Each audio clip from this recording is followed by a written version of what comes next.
Hello student. इस chapter में हम लोग बाइनॉमियल थ्योरम के बारे में पढ़ेंगे। तो बेसिकली हम a प्लस बी की पावर n निकालना चाह रहे हैं। तो अगर मान लो n की वैल्यू 1 ले लूँ तो ये बेसिकली a प्लस बी हो गया। n इज इक्वल टू 2 पर ये a square plus a b rather 2ab plus b square हो जाता है। फिर n इज इक्वल टू 3 पर ये a cube plus 3a square b plus 3ab square plus b cube हो जाता है। इस तरीके से अगर मैं और मल्टीप्लाई करता रहूँ इस पूरे टर्म को, फिर a प्लस बी से मल्टीप्लाई करूँ तो n इज इक्वल टू 4 के लिए अगला टर्म आ जाएगा। और इस तरीके से मैं इसको खोल सकता हूँ। इस चीज़ के लिए यहाँ पर हम एक जनरल थ्योरम देंगे। तो उन्होंने कहा कि a प्लस बी की power n is equal to n c zero a की power n plus n c one a की power n minus one b plus n c two a की power n minus two b square so on so forth up to final n c n b की power n। जिसको हम लोग principle of mathematical induction से prove करने की कोशिश करते हैं। तो अगर मैं सपोज करो for n is equal to one देखूं तो सपोज करो ये जो मेरा स्टेटमेंट है ये पी एन है। तो पी वन की वैल्यू क्या हो जाएगी a प्लस बी, जो कि यहाँ पर एन सी जीरो से एन सी एन तक जाना है। तो मेरे को वन सी जीरो ए की पावर वन से लेकर के लास्ट मेरा वन सी वन बी की पावर वन हो जाएगा, जो कि ए प्लस बी ही हो जाएगा। तो मेरा पी वन इज ट्रू निकल के आया। अब हम लोग एज्यूम करेंगे कि पी एन इज ट्रू है। तो अगर मैं पी एन प्लस वन देखूं तो जो मेरा ए प्लस बी की पावर n प्लस वन है उसको मैं a प्लस बी की पावर n इंटू ए प्लस बी कह सकता हूं। तो ये टर्म हो जाएगा एन सी जीरो ए की power n plus n c one a की power n minus one plus n c two a की power n minus two b square so on so forth और last term n c n b की power n और इसको मैं a plus b से multiply करूं। अब अगर मैं इस सीरीज में a की power n plus one minus r b की पावर r का टर्म देखूं तो ये दो तरीके से आ सकता है।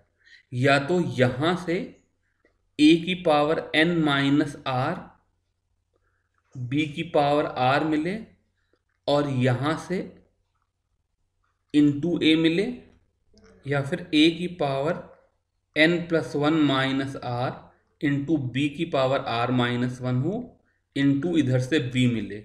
तो इस चीज का जो कोफिशिएंट होगा b की r वाला कोफिशिएंट ये यहाँ से NCR आ जाएगा और यहाँ पर चूंकि b की पावर r माइनस वन है इसलिए इसकी वैल्यू NCR माइनस वन हो जाती है।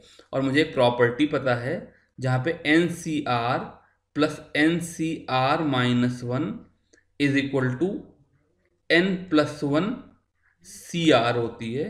तो ये जो टर्म हो जाएगा वो n plus one CR a की power n plus one minus r b की पावर r आ जाएगा।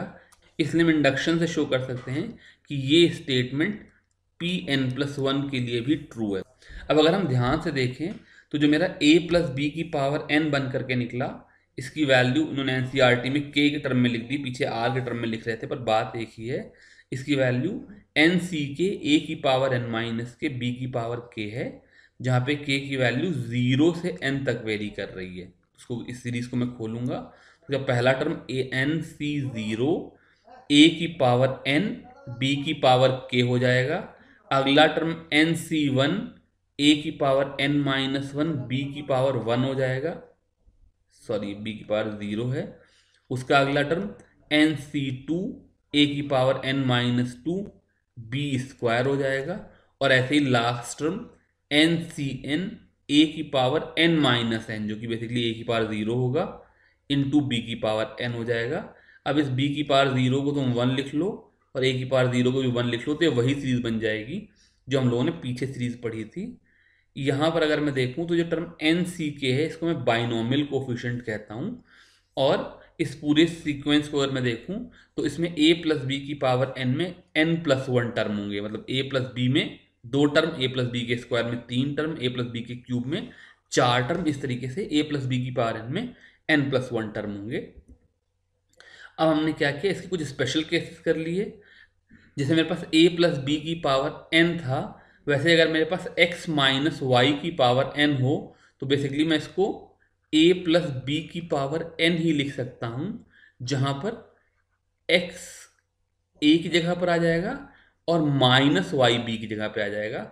जब मैं सीरीज को खोलूंगा तो जाएगा एन सी जीरो a की पावर n x की पावर n ही रहेगा, plus n c one x की power n minus 1 into minus y की power 1, plus n c two x की power n minus 2 into minus y का square, so on so forth up to final term n c n into minus y की power n। तो अगर मैं series को देखूं तो ये टर्म तो एन सी जीरो एक्स की पावर n ही रहेगा, ये माइनस साइन की वजह से नेगेटिव हो जाएगा। तो इसका मतलब मेरे पास अल्टरनेट पॉजिटिव और नेगेटिव टर्म आएंगे। अगला term n c one x की पावर n माइनस 1 वाई ही रहेगा, लेकिन यहाँ पर नेगेटिव साइन लग जाएगा। उसके बाद फिर माइनस वाई का स्क्वायर फिर से पॉजिटिव हो जाएगा, इसलिए फिर से पॉजिटिव हो जाएगा एन सी टू एक्स की power n minus 2 y square, फिर negative n c three x की power n minus 3 y cube. ऐसे जो लास्ट टर्म है इसको मैं एन सी एन वाई की पावर n इंटू माइनस 1 की पावर n लिख सकता हूं। तो अगर n इवन होगा तो लास्ट टर्म प्लस साइन के साथ आएगा, और अगर n ऑड होगा तो लास्ट टर्म नेगेटिव साइन के साथ आएगा। अब फिर अगला इन्होंने स्पेशल केस कहा कि अगर मैं 1 प्लस एक्स की पावर n कहूं तो जो मेरा a है वो यहां पर 1 हो गया है, b मेरा x हो गया है। तो a 1 हो जाने से क्या हो जाएगा, जितने भी a के पावर n माइनस के वाले टर्म थे वो सारे 1 हो गए। तो जो मेरी सीक्वेंस हो जाएगा, जो मेरा सीक्वेंस 1 प्लस एक्स की पावर n होगा, वो सिंपली हो जाएगा n c zero plus n c one x plus n c two x square up to n c n x की पावर n, जिसके साथ 1 की पावर n 1 की पावर n माइनस 1 थे वो सारे 1 हो गए, उनको मल्टीप्लाई करने की जरूरत नहीं है। ऐसे ही 1 माइनस एक्स की पावर n देखेंगे तो ये 1 प्लस एक्स की पावर n के जैसा ही हो जाएगा, बस खाली अल्टरनेट प्लस माइनस हो जाएगा, बिकॉज वहां पर x जो है वो x ना रह करके माइनस एक्स हो जा रहा है। तो n c zero minus n c one x plus n c two x square minus n c three x cube, so on so forth, और लास्ट में हो जाएगा एन सी एन एक्स की पावर n और इसके साथ minus 1 की power n हो जाएगा। यानी कि n अगर ऑड है तो ये टर्म नेगेटिव होगा और n अगर इवन है तो ये टर्म पॉजिटिव हो जाएगा। अब इस चीज को हम कुछ एग्जाम्पल से देख लेते हैं। ये कह रहे हैं expand x square plus 3/x की पावर 4। तो जो मेरा a है यहाँ पर वो एक्स स्क्वायर है और मेरा b जो है वो 3/x है, n यहाँ पर 4 है, तो मेरे 5 टर्म बनेंगे 4c0 इंटू a की power 4 plus 4c1 into a cube b plus 4c2 into a square, तो ये एक्स स्क्वायर का होल स्क्वायर है, into b square plus 4c3, ये c3 लिख दिया, 4c3। इसको अपने हाथ से लिखोगे तभी समझ में आएगा, अदरवाइज ये वीडियो देख करके समझ में आएगा नहीं। तो a इंटू बी का क्यूब हो गया और last term 4c4 into b की पावर 4 हो गया, जो कि 3/x की पावर 4 हो गया। अब इसको सिंपली खोल देते हैं, तो 4c0 की वैल्यू 1 और एक्स स्क्वायर की पावर 4, इसका मतलब x की पावर 8 हो गया, प्लस 4c1 की जगह पर 4 इंटू एक्स की पावर 6 इंटू 3/x, तो ये x की पावर 5 हो गया और 4 इंटू 3 12 हो गया। अभी सिंप्लीफाई कर लेते हैं। 4c2 की वैल्यू होती है 6 इंटू एक्स की पावर 4 इंटू 9/x², तो ये x² हो गया।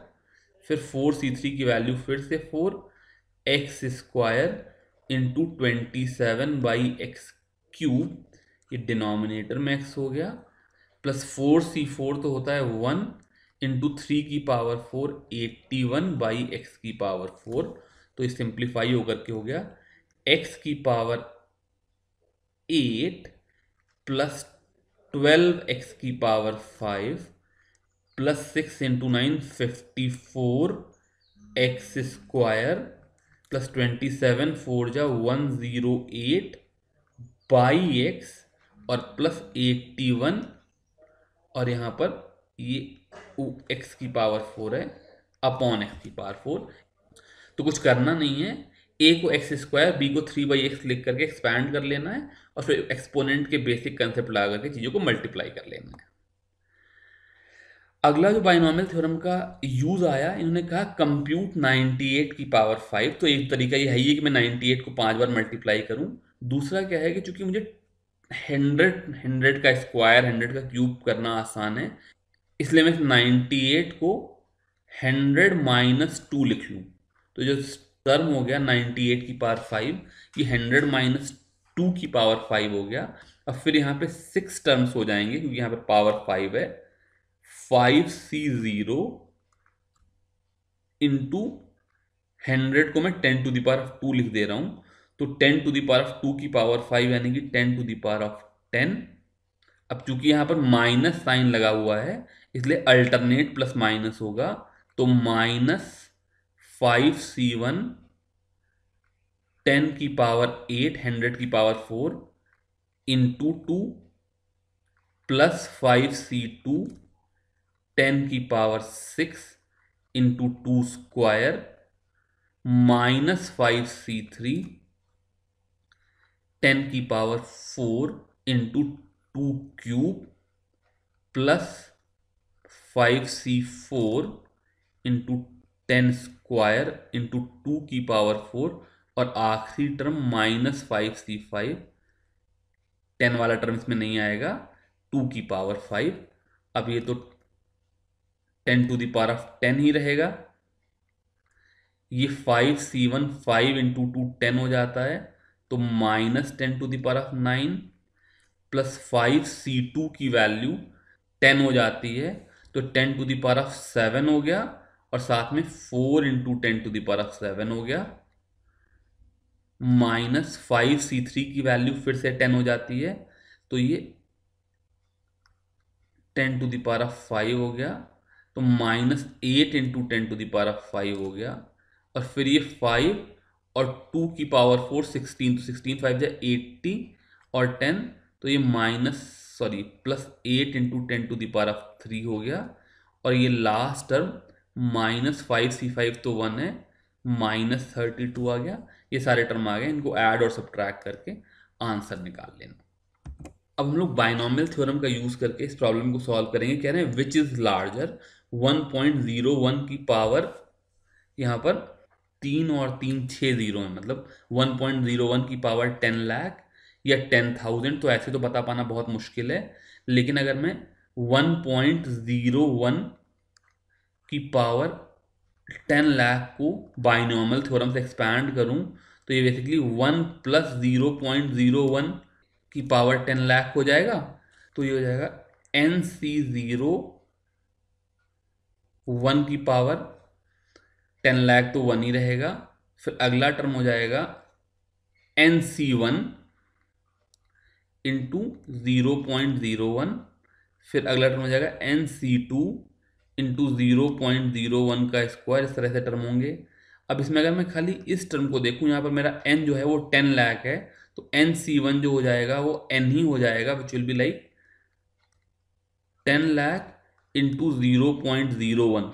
तो ये नंबर खुद अपने आप में 10,000 हो गया, और +1 है और प्लस अदर टर्म्स हैं, तो obviously this number will be greater than 10,000, क्योंकि 10,000 तो इस बाइनोमियल अप्रॉक्सीमेशन का खाली एक ही टर्म हो गया।